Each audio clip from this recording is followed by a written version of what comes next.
How do the concerns that are brought up help shape the legislation? You know, how are you factoring in those concerns into amendments and ultimately refining the bill? That's an important part of how it's different in Texas. Sometimes on TV we'll see hearings in Washington in Congress, and they'll have a few witnesses testify, and I guess people are paying attention, but it's not very many witnesses. It's pretty well scripted. But here in Texas, we'll have invited testimony, and then anyone who wants to can testify. So we hear from folks who are against the bill, who are for the bill, some from businesses, some from professional groups, but a lot of just regular people like the folks we represent. And so we listen, and they think of things we hadn't thought about, and the bills get amended in the process. It's a good system. As we walked through that process, you know, the bill did get refined, and ultimately on its way out is somewhat different than the way it started. What are the key objectives that you are hoping to accomplish with Senate Bill 7? Senate Bill 7 is about how we conduct our elections. We want to make that process better. We want to be refining and improving it as we go.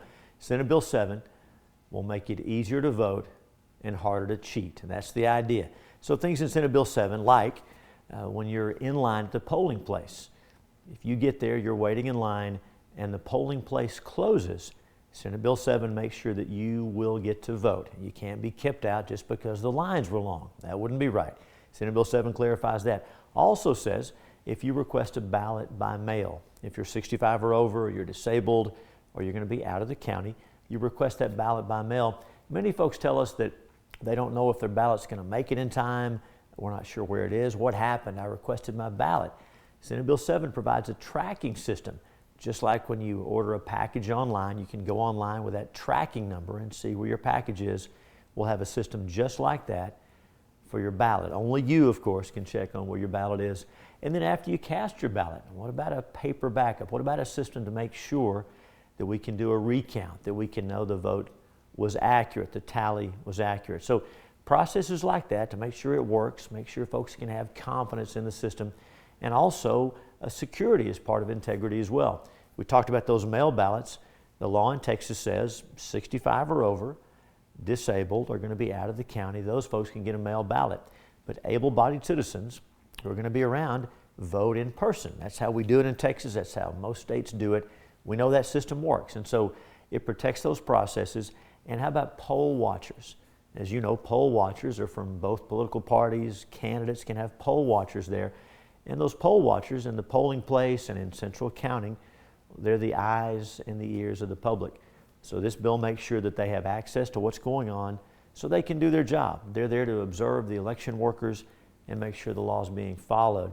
And then as we get through the process, there are checks in this bill to make sure the machines are working right, make sure they're programmed properly, and make sure we're auditing those things. So really from beginning to end, it's about making sure the voter rolls are accurate, the election process, mail ballots, in-person voting, and also the tabulation and the reporting of the numbers. At every step, it tries to make the process better.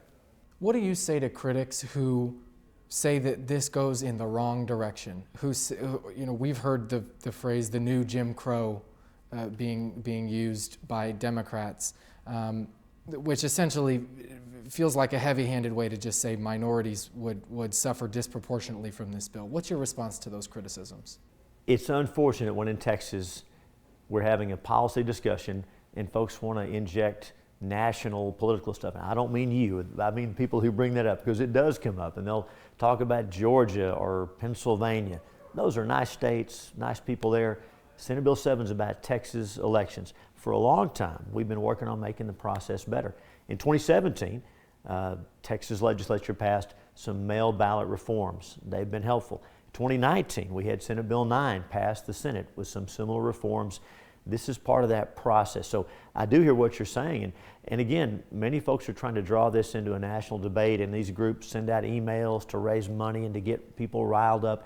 And really that whole discussion, it just seeks to divide us. But Senate Bill 7 on Texas elections is about making the process safer, more effective, and more reliable for everyone across the board. There was discussion during the debate on this bill about the effect that this would have on urban communities. What is your response to, and I guess how do you hope that this legislation will reduce the strain on urban populations that do have larger voting populations and longer lines as a result? Historically in Texas and in America, polling places have been distributed evenly based on population without regard to politics. Unfortunately, some of our larger counties in recent election cycles have used their partisan power to put more polling places where their party's voters are and fewer polling places where the opposition party has their voters. It's not fair. It's rank politics. And so this bill says in our counties of 1 million or more, and those are Republican and Democratic run counties, in those counties of 1 million or more, polling places will be distributed based on population of eligible voters, not on the voters that turn out, but on eligible voters. It's the cleanest, most non-discriminatory measure available anywhere. It's about eligible voters. That's who the polling places are for. So this bill says, be fair, don't cheat when you're putting out those polling places. And the fact that people complain about this so much might tell us something about what's been happening in some of these urban counties. When this legislation takes effect, millions of Texans will be affected by a polling place that maybe they used to go to that won't be there anymore.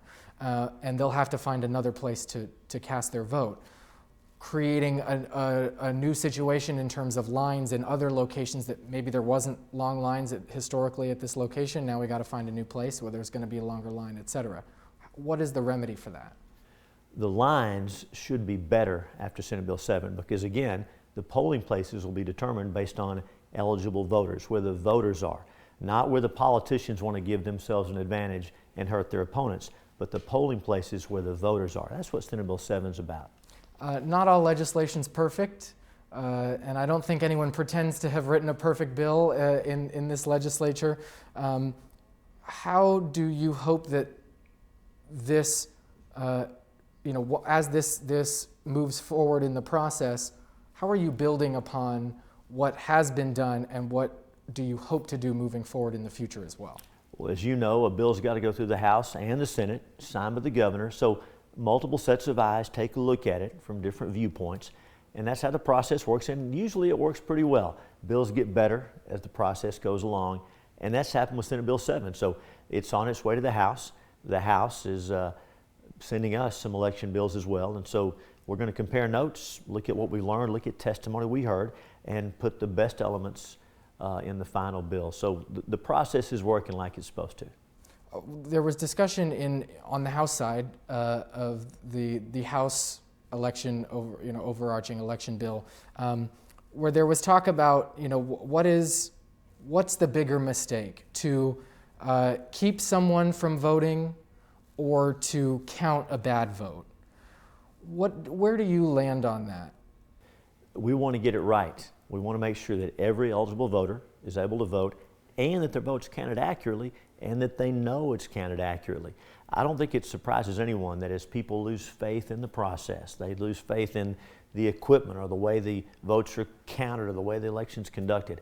As people lose faith in that process, they're less likely to vote, and we all lose if that happens.